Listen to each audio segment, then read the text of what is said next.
Hello everybody! Today I've turned the reverse cycle air conditioner off so we've got no more annoying whine in the background. Just my annoying whine. I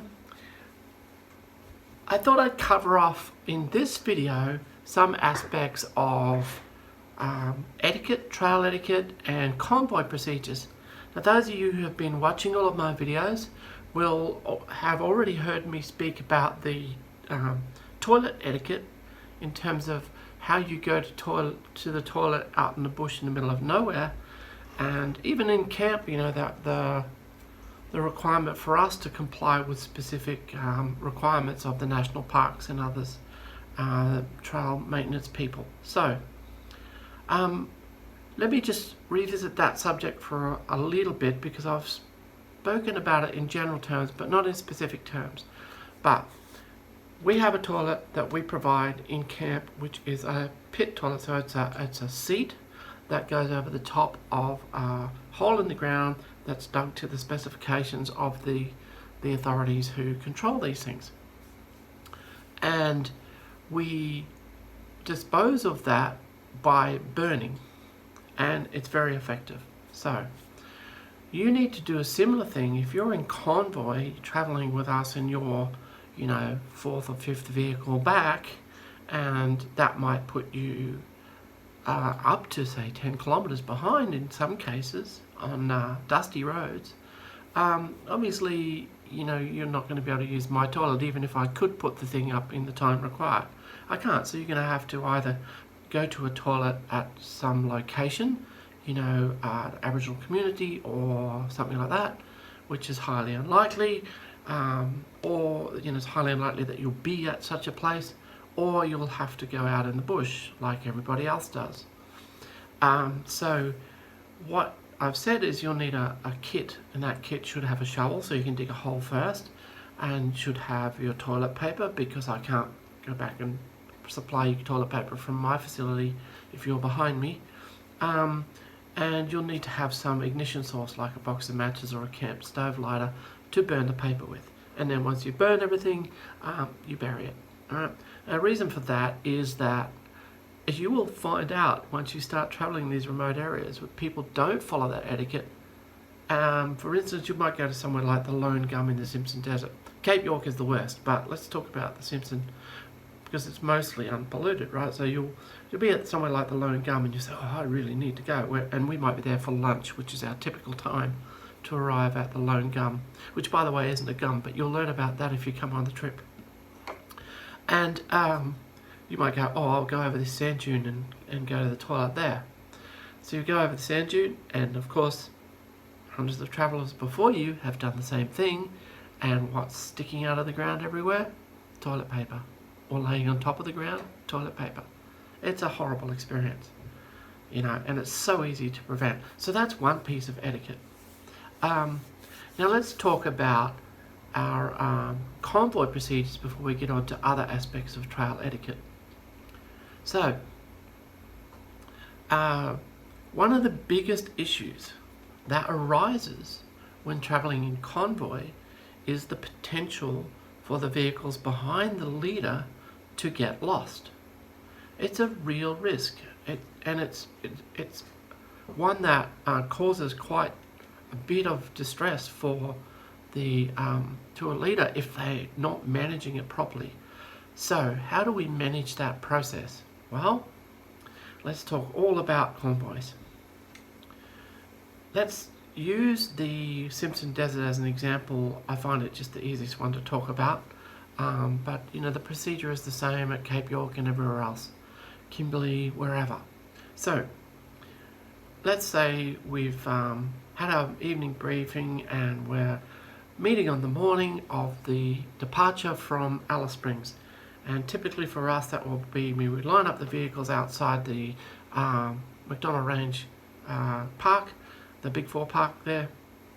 I think it's Palm Close is the street. So we line up along the side of Palm Close, and we gather together, and I will have a number of tickets that are in a hat or some other suitable container. And on those tickets are numbers and the numbers would typically be from 2 upwards. Obviously, if we're drawing for vehicle positions, I'm going to be vehicle 1, so there's no number 1 ticket. And you will draw out of the hat your position in the convoy for the first day. Why do we do it like that? Why do we have a lottery? Well, because there are advantages to being in certain positions in the convoy, and so we want it to be something that's kind of fair. We don't want people to be hogging a spot or, anything like that. So that's for the first day. And then every subsequent day, well, let me first of all talk about the tail end of the convoy. If you draw out the last ticket for the convoy, let's say there's 5 vehicles in the convoy, and you get number 5, then you are, for that day, the nominated tail end Charlie, as we call it. Tail end Charlie has some responsibilities, and we will talk about those as we go through. But bear in mind this: if you want to keep track of a convoy, you need to know who's in front and you need to know who's behind. So those 2 positions must not change for the day. Okay? So I stay in the lead, and the nominated tail end Charlie for the day stays at the back. Now, if it's myself and Misty, so 2 tour guides, then we will likely rotate positions. So I might be in the lead, Misty might be tail end Charlie. On a particular day, Misty might go in the lead and I might go tail end Charlie. And in that case, then you don't get to do tail end Charlie position. So every subsequent day now, what happens is everybody in the convoy moves back a place.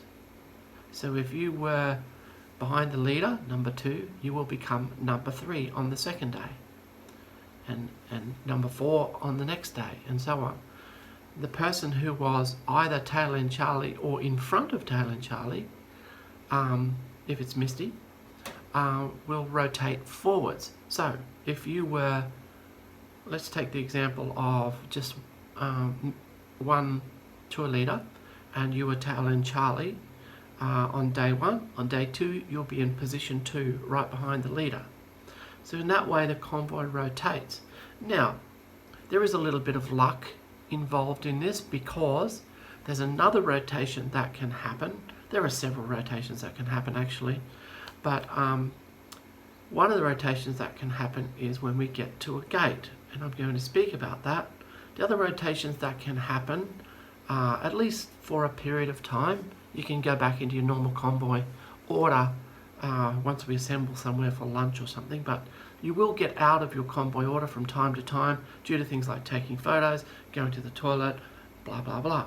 So, I'll talk about that as well. Just rest assured that we start the convoy with a lottery, and everybody moves back a place on every subsequent day when you get to whatever is the back of the convoy, whether that's tail end Charlie or in front of tail end Charlie, depending on if it's a 2-guide tour or a 1-guide tour, then you'll come up into second place and just continue that rotation. So now let's talk about gates, because gates are something that will get you in an awful lot of trouble. So the gate etiquette for travel is leave the gate as you found it.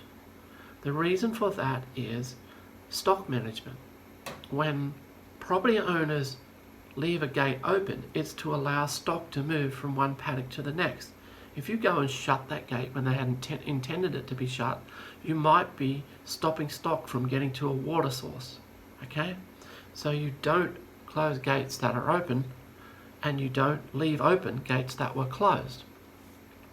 So how do you manage that when you're in a convoy? Because particularly in a situation where there might be multiple gates, and I've been in situations where we've had to go through 3 and 4 gates within about 20 meters of each other, it can get confusing trying to communicate that back through the convoy about what gates were open and what gates were closed. Now, typically in a really complex place, I might stay and watch the whole procedure if the gates are really close together. But Normally I won't, because it tends to concertina the convoy up and we've got to wait for dust and all these other things. It's better to keep the convoy moving. So let's take the example of a single gate. We could get a miscommunication about the status of the gate if we relied on communication to say, oh, that gate was open, right? It might not get communicated back to somebody, it might get missed. The other thing that happens is some of these gates are actually difficult to open, and you might need more than one person to open or close the gate. And also, I like to have at least 2 sets of eyes there to ensure that everyone knows that the gate has been opened or closed, or whatever it happens to be. So what is the procedure? Here's how it works. Convoy's driving along, and the tour leader gets to a gate. Tour leader calls on the radio, stopping for a gate. The second vehicle on the convoy comes up behind, calls again, stopping for a gate, so that everybody knows that we're stopping for a gate. So the tour leader waits at the gate and does not get out of their car. The vehicle number 2 pulls off to the side. I recommend you pull off to the upwind side unless you want to eat a lot of dust.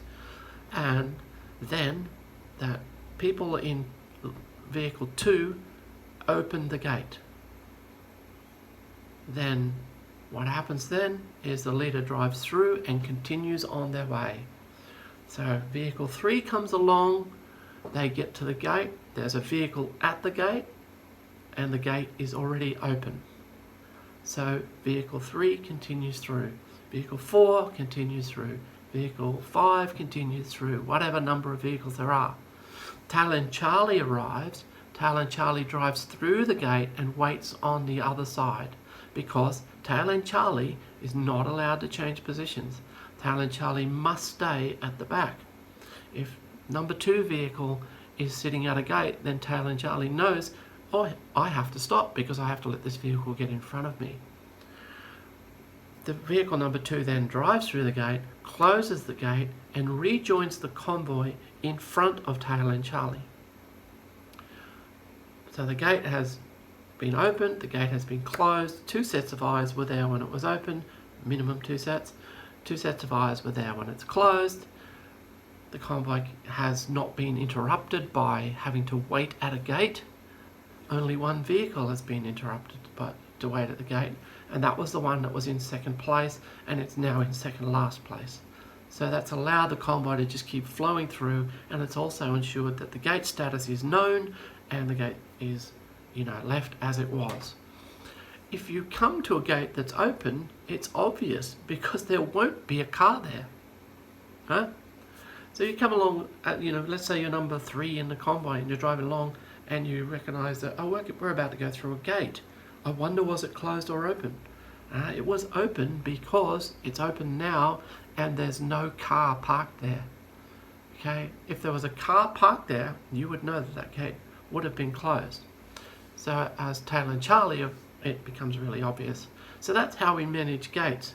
But of course, what that means is that if you were, in a situation where you happen to draw, let's say it's on the first day and you happen to draw number 2 and we drive 3 kilometres and we get to a gate, you end up second last for the day.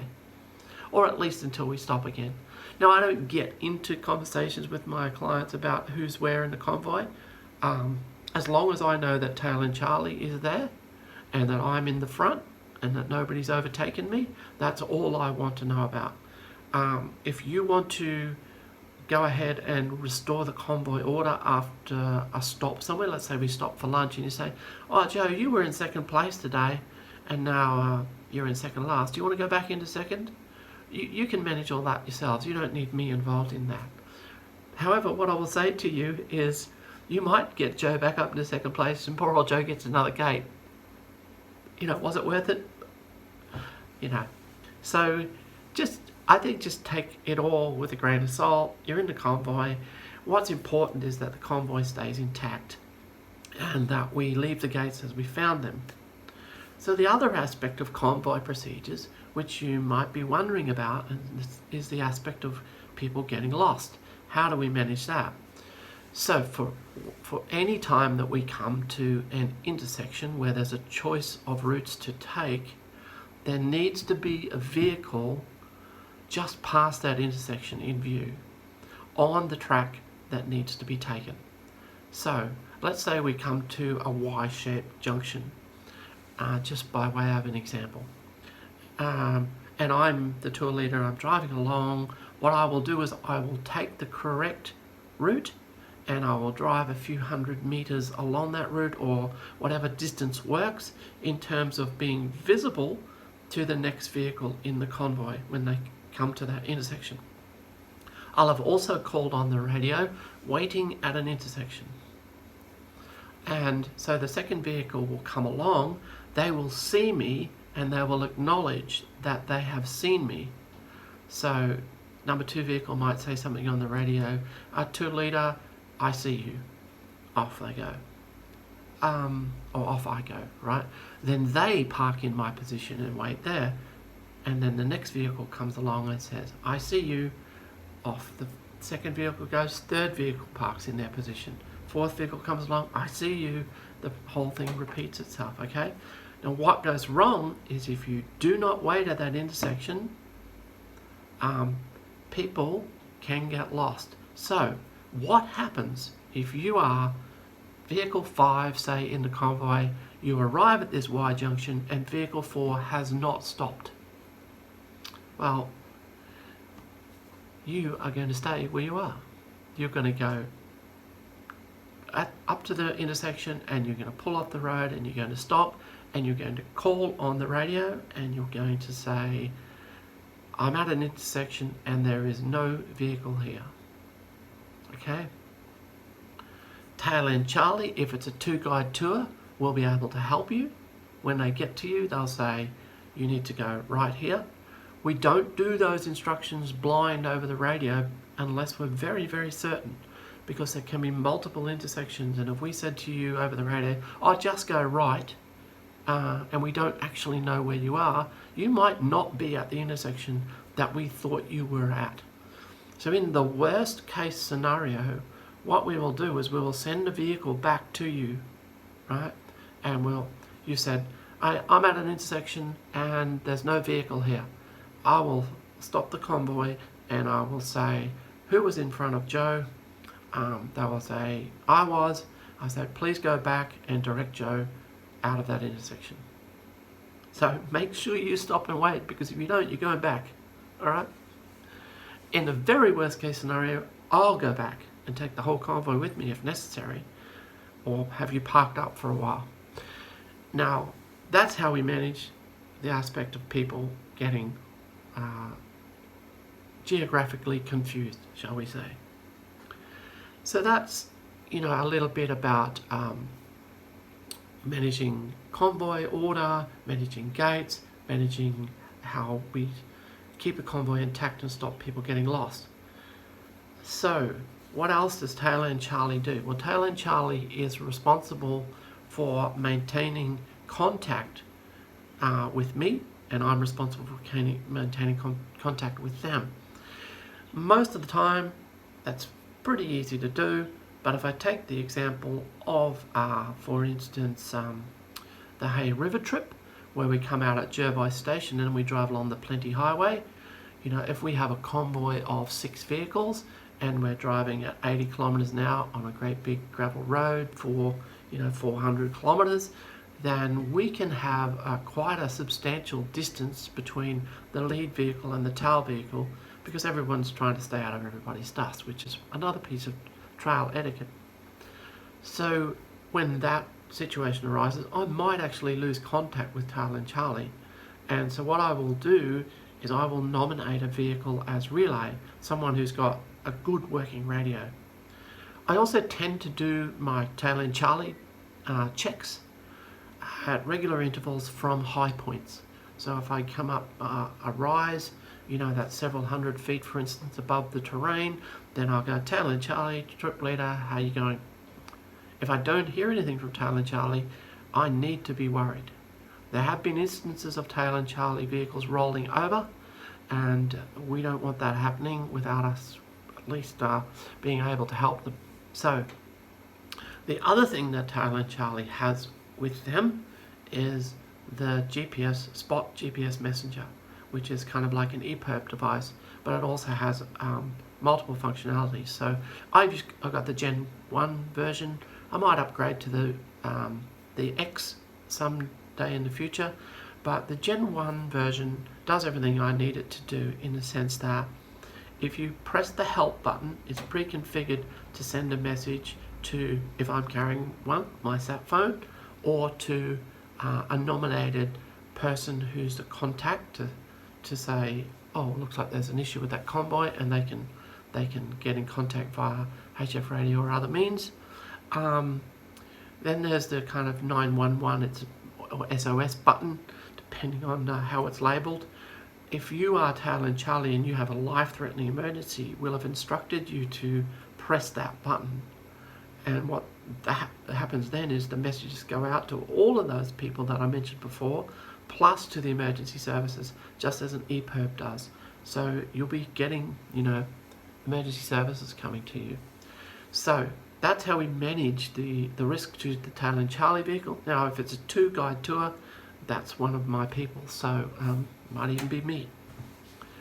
So that's how we manage convoys. Let's have a talk about trail etiquette. And I'm going to talk initially about the Simpson Desert again, then I'll go on to somewhere like Cape York. So there are a number of things. You've already heard me mention that you need to stay out of the dust of the vehicle in front of you. I do get clients who come along and try to push the vehicle in front of them, so to speak, try and hurry them up by being close to them. It serves no purpose. We're going to travel at the speed of the slowest vehicle. Excuse me, we're not in a hurry. So what your job is to find the speed where you can stay out of the person's dust and enjoy yourself. Just drive along and have a good time. There's no fun driving in people's dust, I can tell you now. So, if you have to, wait a few minutes and then set off. Manage that gap yourself. And there's no point hurrying somebody up. So there's that aspect of it. The other aspect of it is in difficult terrain or in climbs. Let's say we're going to climb up a really high dune, or any dune for that matter, it doesn't matter.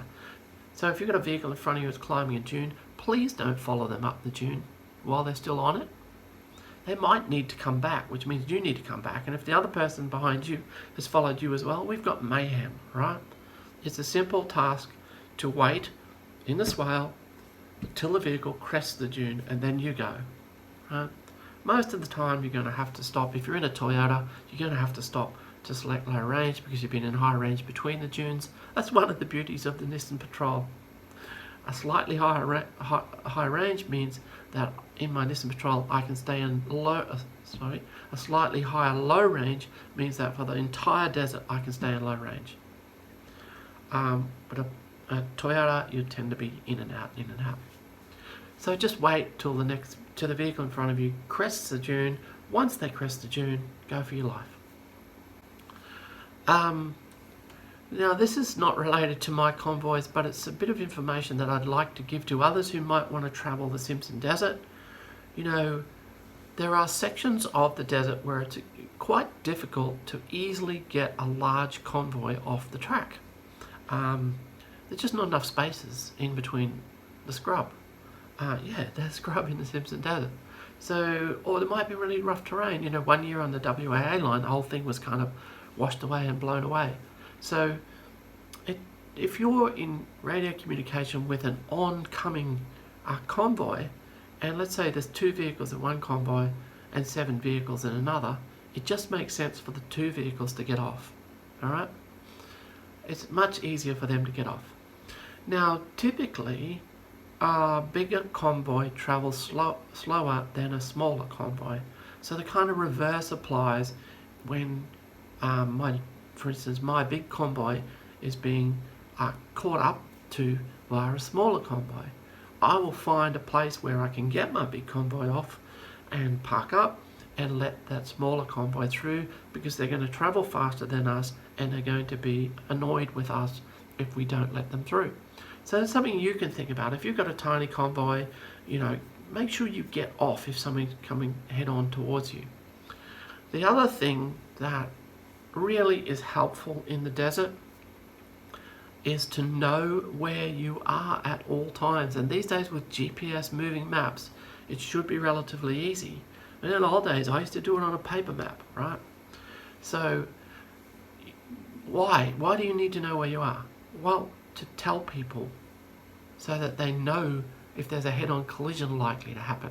Now, you should be carrying a sand flag, particularly if you're the lead vehicle in the convoy. So you need to be able to know that you're not going to be coming head-on to somebody at the top of a dune somewhere. You'll hear quite a bit of conversation in the desert. In the middle of the winter season, there can be quite a bit of conversation on the radio. There are multiple tracks in the desert, and you can receive radio signals from the French line if you're on the WAA. You can receive radio signals from the rig road and lots of other tracks. You don't necessarily know where people are just because, they got a loud signal, right? So one of the things that's really, really useful is when you crest a dune where your radio reception is going to be best, and you're the tour leader, call on the radio traffic WAA line or traffic French line, 6 vehicles eastbound 35 kilometers from the from one track or another, one intersection or another. So you need to know which intersections you're talking about. All right. You might say 35 kilometers. Let me do the whole thing again. So traffic on the WAA line, 6 vehicles eastbound, 35 kilometers west of the Knolls track. So people got a bit of an idea where you are. I'm really always super surprised by people who call on the radio and say, 3 vehicles eastbound or westbound, and I go, where are you? And they say, so you'll hear the conversation over the radio going back and forth between the vehicles. Where are we? Which track are we on? Why are you out there? Seriously, why are you out there if you don't even know where you are? It's just nice to, you really should know where you are for a start, right? You should know what track you're on for a start. And you should also kind of have a rough idea where you are in terms of between this intersection and that intersection. How far am I? Halfway along we do. 3/4 of the way along. Forget the kilometers, okay? We're about, halfway along the distance between this intersection and that intersection. Or we're halfway up the Knolls track. Whatever. So that's really useful to know about. Now the other thing is, please don't spin your tyres on the dunes. If you're doing this with your tyres, you're making whoops that everybody else has to slow down for. Let me tell you once again, if you are spinning your tyres climbing dunes, your tyres are too hard. Let them down a bit. It's not rocket science. Alright? And I can just crawl up the dunes in first gear low range, not spin a tyre at all. And if I can do that, you can do that. And that's with 4.5 ton vehicle, by the way. So, if you're spinning your tyres, you're wrecking the track for others, and you need to let some air out of your tyres. If you're towing your trailer, I wish you wouldn't. Okay? I know people want to. Okay, I get it. But if you don't know enough to know that you need to let your tyres down if you're spinning your tyres, and if you don't know that you need to also let your trailer tyres down, and if you can't back your trailer down a windy sand dune track, then maybe you shouldn't have taken it in there in the first place. Now, there are plenty of people I've seen who are really good at towing their trailers in the desert. Go for it, no problem. But if you're a beginner in the desert, I just don't see why you'd want to take your trailer. Granted, people got families and they might need them, but we don't allow trailers on our trip. Generally, I have taken some. We do make occasional exceptions for, families and the like, but the only exceptions that we make are for very serious off-road trailers. So I'm talking about ultimates and that kind of thing. If you've got a box trailer with slipper springs in, no. Alright, so what else about trail etiquette? Get into your camps and don't go miles off the track in the Simpson Desert. You're not allowed to go very far off the track. But find your campsites and don't camp on top of other people. Cape York track. Alright, here we go. Let's talk about the telegraph track. I really hope that someone from the national parks up there, Heathlands National Park, watches this, because please close the track to southbound traffic. Please close the Tele track to southbound traffic. Make it northbound only. Why? Because all of the climbs coming out of the creeks are much more difficult when travelling southbound. And what happens is the people with these highly modified four-wheel drives, in particular, with the great big tyres and the lockers, spin their wheels at the bottom of the inclines and they dig them out. They get progressively more steep and steep. You've seen Gunshot Creek. I've seen that one was pushed by the bulldozer. It's relatively flat. Now it's near impossible, in fact it is impossible in some places, to drive down those slopes. And the reason is that people keep digging out the bottom of them with their tyres, attempting to drive up something that they're not capable of driving up, or they're really bad at wheel placement and all these kind of things. So ultimately these inclines get steeper and steeper and steeper. Places like Palm Creek, even, harder to get out of going south than they are going north. Gunshot Creek, absolutely, without a doubt, is typically a winch operation if you're going southbound.